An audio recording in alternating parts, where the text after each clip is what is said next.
بسم اللہ الرحمن الرحیم نحمدہ ونصلی ونسلم علی رسولہ الکریم۔ علامہ ذہبی رحمۃ اللہ علیہ نے کتاب الکبائر میں لکھا ہے کہ 28واں کبیرہ گناہ حرام کا کھانا اور استعمال کرنا کسی بھی طریقے سے ہو۔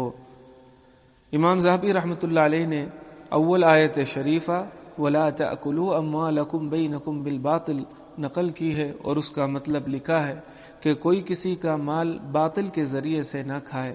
پھر لکھا ہے کہ باطل طریقے سے کھانے کی دو صورتیں ہیں، ایک یہ کہ ظلم کے طریقے پر ہو، مثلا غصب، خیانت اور چوری کے ذریعے حاصل کرے، دوسری یہ کہ مذاق کے طور پر لے لے، جیسے جوئے میں اور دوسرے کھیل کے مواقع پر لیتے ہیں۔ صحیح بخاری میں ہے کہ حضور اقدس صلی اللہ علیہ وسلم نے ارشاد فرمایا کہ بلا شبہ بہت سے لوگ اللہ تعالیٰ کے مال میں ناحق طریقے پر گھسے چلے جاتے ہیں، سو ان کے لیے قیامت کے دن دوزخ ہے۔ اور صحیح مسلم میں ہے کہ حضور اقدس صلی اللہ علیہ وسلم نے ایسے شخص کا ذکر فرمایا جس کا سفر لمبا ہو، بال بکھرے ہوئے ہوں، جسم غبار آلودہ ہو، وہ آسمان کی طرف ہاتھ پھیلا کر یا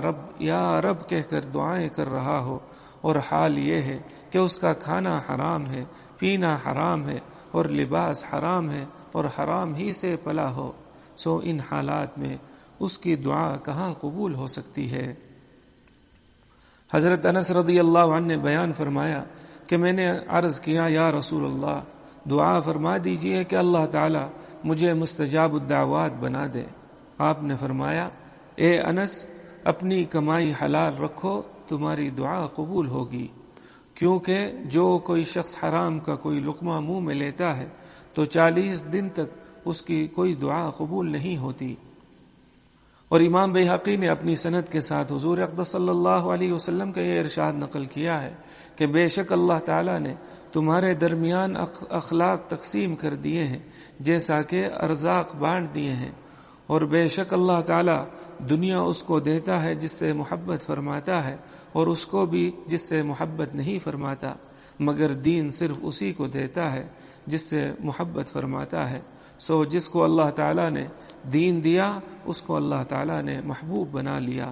اور جو کوئی بندہ مال حرام کمائے گا پھر اس میں سے خرچ کرے گا تو اس میں برکت نہ ہوگی، اور اس میں سے صدقہ کرے گا تو قبول نہ ہوگا، اور اپنے پیچھے چھوڑ کر جائے گا تو یہ مال دوزخ میں لے جانے کے لیے اس کا توشہ ہوگا۔ بے شک اللہ تعالیٰ برائی کو برائی کے ذریعے نہیں مٹاتا بلکہ برائی کو نیکی کے ذریعے مٹاتا ہے۔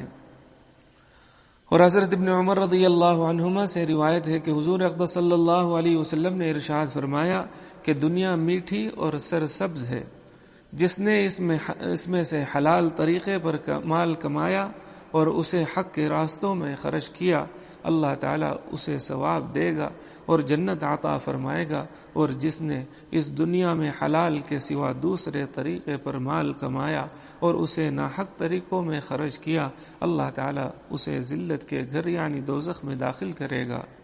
بہت سے لوگ ایسے ہیں جو خواہش نفس کے مطابق حرام مال میں گھس جاتے ہیں، ان کے لیے قیامت کے دن دوزخ ہے۔ اور ایک حدیث میں یوں ہے کہ جو شخص یہ پرواہ نہیں کرتا کہ مال کہاں سے کمایا، اللہ تعالیٰ بھی پرواہ نہیں کرتا کہ اسے دوزخ کے کس دروازے سے داخل کیا۔ حضرت ابو ہریرہ رضی اللہ عنہ کا ارشاد ہے کہ تم میں سے کوئی شخص اپنے منہ میں مٹی بھر لے، یہ اس سے بہتر ہے کہ اپنے منہ میں حرام مال ڈالے۔ حضرت یوسف ابن اسباط رحمۃ اللہ علیہ کا ارشاد ہے کہ کوئی جوان آدمی جب عبادت گزار بن جاتا ہے تو شیطان اپنے مددگاروں سے کہتا ہے کہ دیکھو اس کی خوراک کہاں سے ہے، سو اگر اس کا کھانا پینا ناجائز طریقے سے ہو تو شیطان اپنے ساتھیوں سے کہتا ہے کہ چھوڑو اسے اپنے نفس کو عبادت میں تھکاتا رہے اور بیکار محنت کرتا رہے،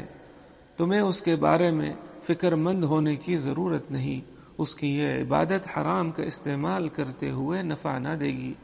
اس مضمون کی تائید اس حدیث سے بھی ہوتی ہے جو ابھی گزری کہ کھانا پینا لباس حرام ہو تو دعا قبول نہیں ہوتی۔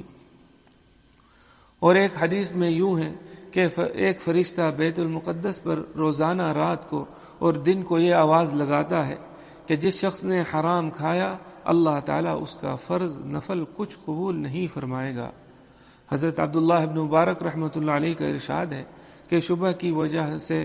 میں 1 درہم واپس کر دوں، یہ مجھے اس سے زیادہ محبوب ہے کہ 1,00,000 اور 100 درہم صدقہ کروں۔ اور حضور اقدس صلی اللہ علیہ وسلم سے مروی ہے کہ جو شخص حرام مال سے حج کرے اور جب وہ لبیک کہے تو اسے جواب میں فرشتہ کہتا ہے کہ نہ تیرا لبیک معتبر ہے نہ سعدیک، تیرا حج تیرے ہی اوپر لوٹا دیا گیا۔ اور امام احمد رحمۃ اللہ علیہ نے اپنی مسند میں حضور اقدس صلی اللہ علیہ وسلم کا پاک ارشاد نقل کیا ہے کہ جو کوئی 10 درہم کا کپڑا خریدے اور 1 درہم بھی اس میں حرام ہو تو جب تک وہ کپڑا اس کے بدن پر ہے اس کی کوئی نماز مقبول نہیں۔ اور وہب ابن ورد رحمۃ اللہ علیہ نے فرمایا کہ اگر تم ستون کی طرح سے کھڑے رہو یعنی نماز میں تو یہ تمہیں کچھ نفع نہیں دے گا جب تک تم یہ نہ تحقیق کر لو کہ تمہارے پیٹ میں کیا جا رہا ہے، حلال یا حرام۔ اور حضرت عبداللہ ابن عباس رضی اللہ عنہما سے مروی ہے کہ اللہ تعالیٰ اس شخص کی نماز کو قبول نہیں کرتا جس کے پیٹ میں حرام کھانا داخل ہو گیا ہو جب تک وہ اس سے توبہ نہ کر لے۔ اور سفیان ثوری رحمۃ اللہ علیہ نے فرمایا کہ جو شخص حرام مال نیک کام میں خرچ کرے اس کی مثال ایسی ہے جیسا کوئی شخص اپنا ناپاک کپڑا پیشاب سے پاک کرے، حالانکہ ناپاک کپڑے کو صرف پانی ہی سے پاک کر سکتا ہے، اسی طرح گناہ کو بھی حلال ہی مٹا سکتا ہے۔ اور حضرت عمر رضی اللہ عنہ نے فرمایا کہ ہم حلال کے 10 حصوں میں سے 9 حصے اس خوف سے چھوڑ دیتے تھے کہ کہیں حرام میں نہ پڑ جائیں۔ اور کعب بن عجرہ رضی اللہ عنہ سے مروی ہے کہ نبی کریم صلی اللہ علیہ وسلم نے فرمایا کہ وہ جسم جنت میں داخل نہ ہو سکے گا جس کی پرورش حرام مال سے ہوئی ہو۔ علماء نے لکھا ہے کہ اس باب میں حرام کھانے میں ٹیکس لینے والا، خیانت کرنے والا، چور، ڈاکو، سود لینے والا،